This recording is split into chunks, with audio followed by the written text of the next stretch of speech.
Bismillahirrahmanirrahim. Assalamualaikum warahmatullahi wabarakatuh. Perkenalkan, nama saya Hidayati.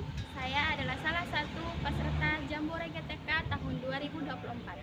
Saya sendiri mengajar di SDN 2 Bonjeruk dan saat ini saya mengajar menjadi guru kelas 1 di SDN 2 Bonjeruk. SD Negeri 2 Bunjeruk merupakan salah satu sekolah dasar negeri yang berada di Kabupaten Lombok Tengah, Provinsi Nusa Tenggara Barat yang memiliki 6 rombongan belajar dengan jumlah murid sebanyak 94 orang. Pada tahun 2022-2023, SD Negeri 2 Bunjeruk mulai mengimplementasikan kurikulum Merdeka yang dimulai dari kelas 1 dan kelas 4. Dalam kurikulum ini, salah satu pendekatan yang bisa diterapkan di kelas adalah pembelajaran berdiferensiasi. Pembelajaran berdiferensiasi merupakan teknik instruksional atau pembelajaran di mana guru menggunakan berbagai metode pengajaran untuk memenuhi kebutuhan individual setiap siswa sesuai dengan kebutuhan mereka. Kebutuhan tersebut dapat berupa pengetahuan yang ada, gaya belajar mereka, minat, maupun pemahaman terhadap mata pelajaran. Berdasarkan pengertian tersebut, pembelajaran berdiferensiasi ini sangat penting dilaksanakan di sekolah saya, mengingat kondisi murid yang sangat beragam, sehingga pembelajaran ini dapat memungkinkan guru dalam menyesuaikan proses pembelajaran dengan kebutuhan belajar murid. Prinsip pembelajaran dalam kurikulum Merdeka salah satunya adalah pembelajaran yang dirancang oleh guru harus mempertimbangkan keragaman peserta didik. Seperti yang kita ketahui, setiap manusia diciptakan unik dan khusus. Tidak ada satu orang pun yang sama persis walaupun mereka kembar, tetapi pasti ada perbedaan di antara mereka.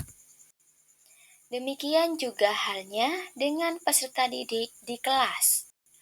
Ketika mereka masuk dalam dunia sekolah, pastinya mereka bukanlah selembar kertas putih yang kosong. Di dalam diri setiap anak ada karakteristik dan potensi yang harus diperhatikan oleh guru. Menurut Tomlinson tahun 2013 menjelaskan keragaman peserta didik dipandang dari 3 aspek, yaitu kesiapan belajar, minat belajar, dan profil belajar murid.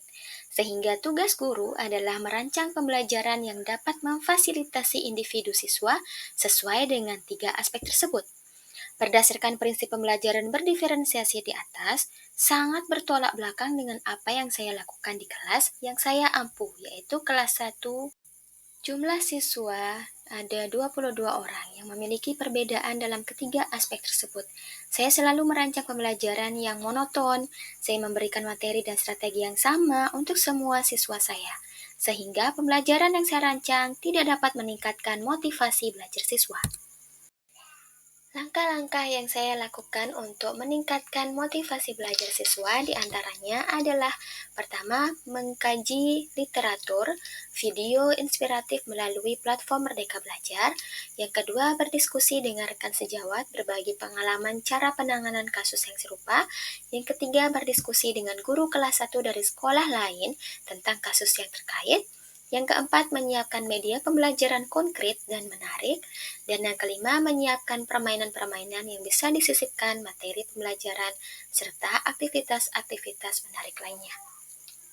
Selanjutnya, saya akan melakukan strategi-strategi praktik baik ini melalui yang pertama, melakukan asesmen diagnostik terkait dengan minat belajar, gaya belajar, serta kemampuan awal setiap murid.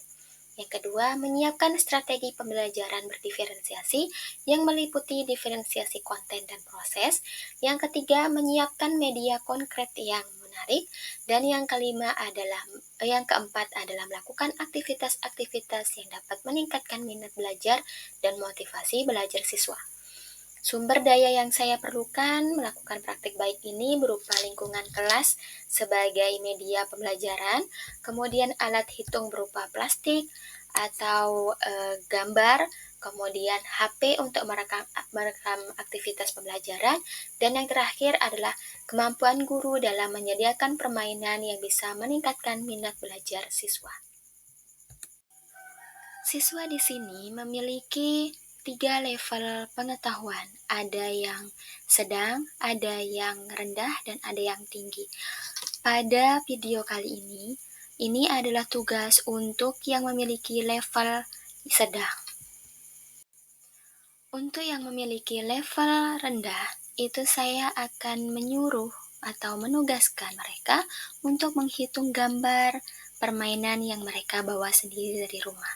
Jadi mereka akan menghitung jumlah gambar yang mereka miliki. Di sini juga merupakan diferensiasi yang didasarkan dengan minat siswa. Minat siswa di sini terkait dengan permainan-permainan atau alat-alat permainan yang mereka bawa ke sekolah. Mereka lebih suka gambar, mereka lebih suka stik es krim, dan lain sebagainya. Jadi sebagai guru, saya akan memfasilitasi dan menyuruh mereka atau menugaskan mereka bagaimana cara menghitung mainan yang mereka bawa. Sedangkan untuk level pengetahuan yang tinggi, saya akan menugaskan untuk menghitung jumlah dari permainan yang mereka bawa atau alat mainan yang mereka bawa, seperti stik es krim, atau menggunakan media gambar, atau menggunakan plastik hitam seperti yang ada di video. Jadi, kumpulan anak-anak cewek ini lebih besar memiliki kemampuan yang level tinggi. Jadi saya tugaskan secara berkelompok untuk menghitung apa yang saya tulis di lantai. Apakah itu penjumlahan atau pengurangan. Sedangkan untuk yang levelnya sedang, itu saya akan menyuruh untuk menggabungkan antara jumlah yang tertera di gambar dengan jumlah yang akan mereka hitung, baik itu seperti stik es krim atau menggunakan media hitam atau plastik hitam yang ada di video. Setelah dilaksanakan pembelajaran berdiferensiasi dengan menggunakan berbagai permainan menarik yang disesuaikan dengan materi yang diajarkan, didapatkan hasil yang efektif. Berdasarkan observasi dan penilaian yang dilakukan, terlihat peningkatan antusias semua siswa untuk mengikuti pembelajaran. Siswa juga terlihat semangat dalam mengerjakan tugas dan dapat bekerja sama dengan baik sesama temannya. Selain itu, pemahaman yang meningkat terkait materi yang diajarkan.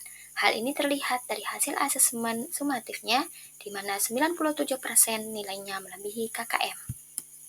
Keberhasilan dari pembelajaran ini dipengaruhi oleh beberapa faktor, yaitu penggunaan media konkret untuk berhitung, kemudian pemanfaatan lingkungan kelas sebagai media pembelajaran, serta permainan yang beragam dalam belajar, sehingga semua siswa terlihat aktif dan bersemangat untuk belajar.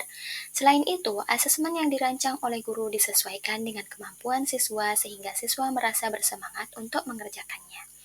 Berdasarkan hasil pembelajaran berdiferensiasi yang telah dilakukan, kepala sekolah dan rekan sejawat memberikan respon positif.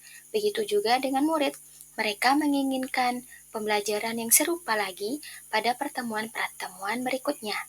Pembelajaran dari keseluruhan praktik baik yang telah dilakukan ini adalah pembelajaran yang menyenangkan bagi murid, dapat dilaksanakan dengan mengakomodir kebutuhan murid yang beragam dengan model, metode, atau media pembelajaran yang disesuaikan dengan kesiapan belajar, minat, dan profil belajar siswa. Selain itu, sebagai seorang pendidik, seharusnya selalu meningkatkan kemampuan diri agar dapat menciptakan pembelajaran yang berkualitas dan bermakna bagi semua individu. Pembelajaran berdiferensiasi melalui belajar sambil bermain ini semoga bisa bermanfaat bagi rekan guru lainnya untuk menyediakan pembelajaran yang bermakna bagi individu siswa, serta semoga bisa menjadi inspirasi baik bagi semua guru kelas 1 yang memiliki kasus yang serupa. Mungkin hanya ini yang bisa saya tampilkan di video saya. Terima kasih sudah menyaksikan video saya. Wassalamualaikum warahmatullahi wabarakatuh.